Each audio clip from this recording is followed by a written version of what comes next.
भेटले भेटून आणि आता त्यांना मंत्रिपद मिळणार, माणिकराव कोकाटे आऊट आणि धनंजय मुंडे येईल असं पण कोण पक्षाचे नेते म्हणतात आम्हाला माहिती नाही. कोण इन अँड आउट मला माहिती नाही, पण मी एक गोष्ट तुम्हाला खूप प्रांजळपणे कबूल करते की काल जेव्हा ते भेटले या देशाच्या गृहमंत्र्यांना, मला थोडंसं वाईट वाटलं. याचं कारण असं की ज्यांच्यावर इतक्या टोकाचे आरोप झालेले आहेत, ते सिद्ध नाही झाले ते मी मान्य करते, पण आरोप तर झाले आणि ह्याच सरकारने त्यांचा राजीनामा घेतला. त्याच्यामुळे काहीतरी तथ्य असल्याशिवाय कसा सरकार राजीनामा घेईल. आणि काल संतोष भाऊंनाचाही मला मेसेज आला, मीही त्यांना फोन केला. संतोष भाऊ काल संतोष भाऊंचं सगळी फॅमिली ही अस्वस्थ होती काल. मी देशमुख कुटुंबांशीही बोलले, मी मुंडे कुटुंबांशीही बोलले आणि मला असं वाटलं की 1 वर्ष झालं आणि तुम्हाला आठवत असेल की अजितदादा पवार जेव्हा बीडला गेले होते 1 वर्ष झालं संतोष भाऊंना गेल्यानंतर, तेव्हा त्यांची लेक काय म्हणली होती की दादा 1 वर्ष झालं माझ्या वडिलांना जाऊन, अजूनही आम्हाला न्याय मिळाला नाही. आणि अजितदादांनी तिला शब्द दिला होता, जे मी तुमच्या सगळ्यांच्या चॅनलवर पाहिलं होतं, की तू काळजी करू नकोस, तुझ्या वडिलांना आणि तुझ्या कुटुंबाला मी न्याय देईन. आणि ह्या पार्श्वभूमीवर मला खरं तर आश्चर्य वाटलं की अमित भाईंनीही त्यांना भेट कशी दिली, काय कारण झालं माहिती नाही. ते म्हणले विकासाचं कामं. मला आश्चर्य वाटते की या देशाच्या होम मिनिस्टरकडे काय विकासाच्या कामाचं असेल आणि त्यांचंच सरकार आहे ना. मग त्यांच्या सरकारची कामं जर महाराष्ट्रात एका सत्तेत असलेल्या आमदाराची होत नसतील आणि त्या सत्तेत असलेल्या आमदारांना दिल्लीला कामं करायला येत असेल, तर हा एक मोठा प्रॉब्लेम आहे ना. म्हणजे 2 गोष्टी आहेत की ज्यांच्यावर आरोप झालेत, ज्यांच्यावर तुम्ही राजीनामा दिला, तो एक मुद्दा, हा एक मुद्दा. त्याच्यामुळे मला दुःख वाटलं. आता शेवटी एक लोकशाही आहे, प्रत्येकाला कुणालाही भेटायचा आहे, त्यांचा अधिकार आहे.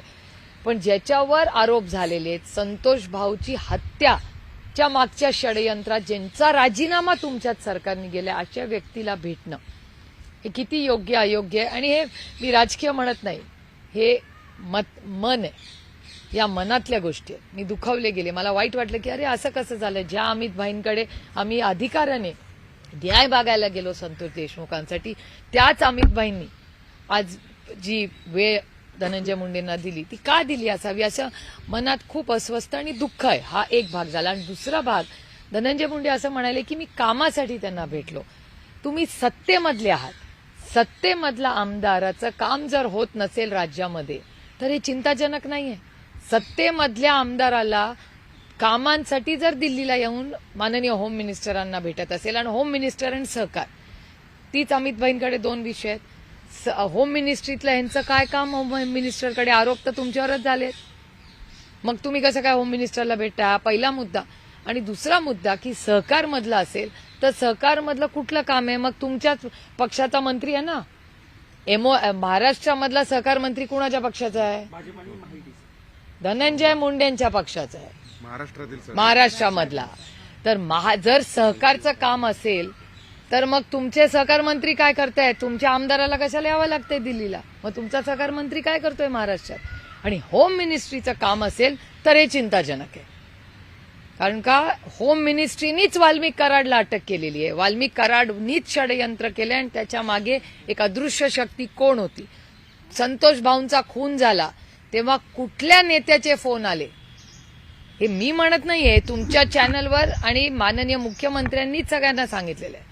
उज्ज्वल निकमांचे आग्रह होता, त्यांनी केस केले, ते व्हिडिओ सगळ्या महाराष्ट्राने पाहिलेत. अस्वस्थ म्हणजे इतकी माणुसकी नाहीये का, एवढा गलिच्छ गोष्टी कृती संतोष भाऊच्या हत्येच्या वेळी झाली. आणि मी तुम्हाला शब्द देते, काल मी संतोष भाऊंच्या कुटुंबालाही सांगितलं, ही लढाई तुमची एकट्याची नाही, ना महादेव मुंडेंच्या कुटुंबाची लढाई आहे, ना संतोष भाऊंच्या ही सगळी आपली सगळ्यांची.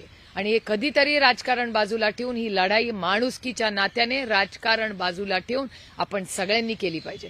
आणि मी सगळ्या मीडियाच्या लोकांचे मनपूर्वक जाहीर आभार मानते की या दोन्ही मुंडे केसमध्ये आणि देशमुख केसमध्ये तुम्ही सगळ्यांनी सातत्य ठेवलं आणि त्याच्यामुळेही खूप मोठा इम्पॅक्ट झालाय. आता आम्हारी बारी आहे, तुम्ही तुमचं कर्तव्य केलं, आता आमची बारी आहे. आम्ही आता ही लढाई महादेव मुंडेंना न्याय मिळालाच पाहिजे आणि संतोष भाऊंनाही न्याय मिळालाच पाहिजे. त्याच्यासाठी कितीही किंमत मोजावी लागली तरी आम्ही या दोन्ही कुटुंबांना न्याय मिळाल्याशिवाय स्वस्थ बसणार नाही.